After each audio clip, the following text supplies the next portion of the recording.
Goeiedag graad 12 en welkom by week 1 van kwartaal 2.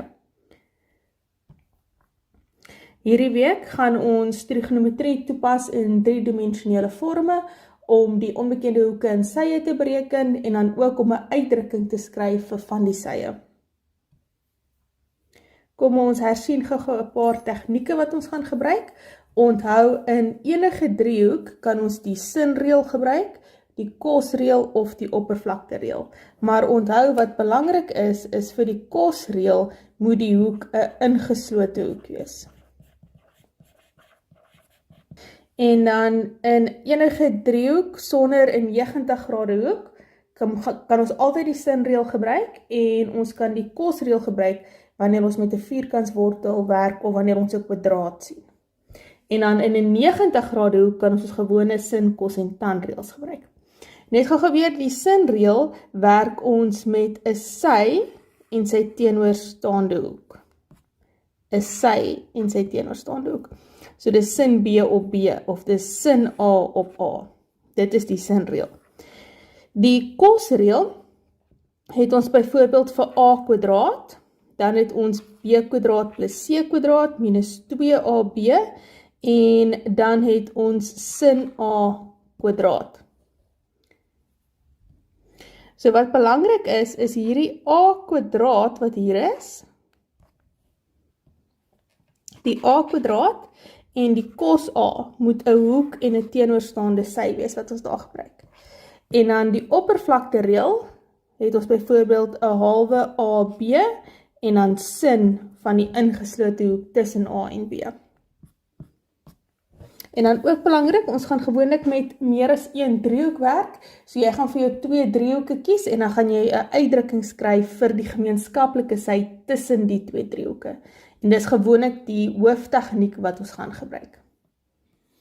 Die eerste voorbeeld waarna ons gaan kyk, het ons AB met 800 meter, ons het die 43 grade, die 74, 66, dan het ons BC, ons het lyn BX en ons het lyn BY. En dan het ons ook AXY. So die eerste vraag hier sê, bereken die lengte van BX. So daar is BX en ons moet die lengte van BX bereken. Die enigste ander lengte wat vir my gegee word is AB, die lengte van AB. So vir hierdie rede vermoed ek gaan driehoek AXB moet gebruik.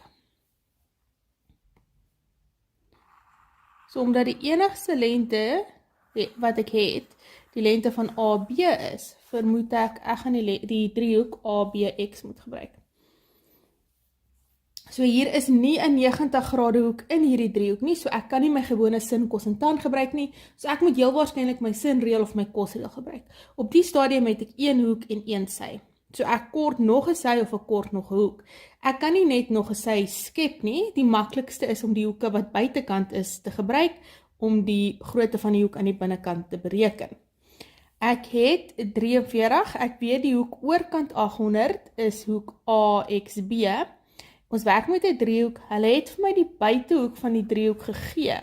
So ek kan hoek AXB bereken met buitehoek van die driehoek. So vir vraag A, gaan ek nou gaan sê, hoek AXB is dan gelyk aan die buitehoek 74 minus die binnehoek 43 en my rede gaan wees buitehoek van driehoek. En dan net om dit vir jou merker makliker te maak aan die einde van die jaar, kan jy gaan sê buitehoek van driehoek AXB. Dan weet hulle net presies waarvan jy praat. En ek kry dan 'n antwoord van 31 grade.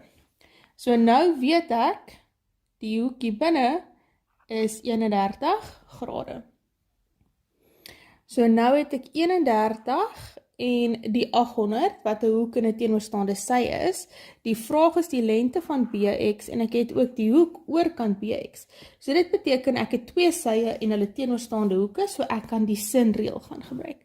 So ek soek BX, so ek gaan BX bo skryf.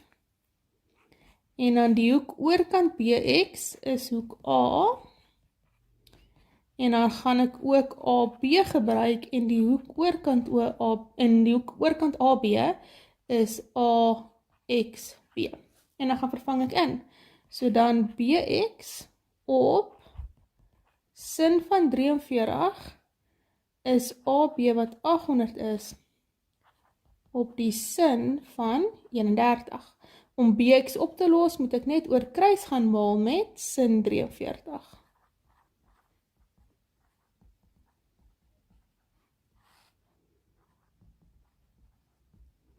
En ek kry dan 'n antwoord vir BX van 1059,34 meter, want hulle het vir my gegee 800 meter. En dan vraag B, so kom ons skryf nou gou eers ons antwoord neer, want ons gaan heel waarskynlik ons antwoord moet gebruik. 1059,34. Nou, die volgende vraag is, bereken vervolgens die lengte van XY.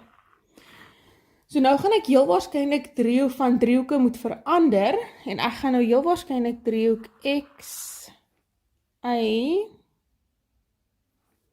driehoek XYB moet gebruik. Want ek het nou hier die een sy, ek soek XY, en ek kan dan nou of hierdie grootte van hierdie hoek bereken, hoek XBY, deur hierdie twee hoeke van mekaar af te trek, of ek kan binnehoeke van 'n driehoek gebruik, 'n hoek op reguit lyn om hoek BXY te bereken. Maar kom ons kyk gou watter hoek soek ek. So ek het die lengte van BX, so dit beteken ek soek hoek Y as ek die sinreël wil gebruik. En as ek XY wil bereken, dan kort ek die grootte van hoek XBY, indien ek die sinreël wil gebruik. So kom ons begin met hoek XBY. Hoek XBY, weet ek daardie hoek is 74 grade, en dan weet ek hierdie hoek is 66. So as ek gaan sê 74 minus 66, dan gaan dit vir my hierdie hoek gee wat binne in die driehoek val. So ek wil eers hoek XBY bereken, deur te sê 74 minus 66. Daar is dit nie nou nodig vir my om 'n rede te gee nie. En dan vir hoek XBY kry ek dan 8 grade. En dan as ek nou hoek Y wil bereken, dan het ek nou weer hierdie driehoek, ek verleng een van die sye van die driehoek, dan kry ek 31, so 31 is my buitehoek van die driehoek, so as ek hoek XYB wil bereken, kan ek buitehoek van die driehoek gebruik. So ek het die 31 wat buite is, dan het ek nou die 8 wat ek binne gekry het, hierdie hoek het ons moes nou bereken as 8, so 31 minus 8, gee vir my 23 grade, en die rede buitehoek van driehoek XYB. En dan kan ons nou sin gebruik. Ons wil XY bereken, oorkant XY het ons hoek XBY, en die ander sy wat ek het is XB, en oorkant XB het ek XYB. En dan vervang ons net in.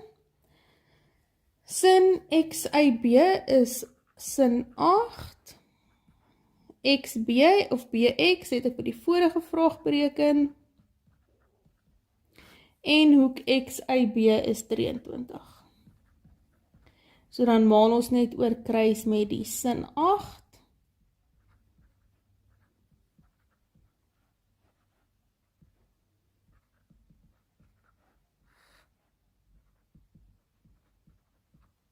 En dit gee dan vir my 'n antwoord van 377,32 meter.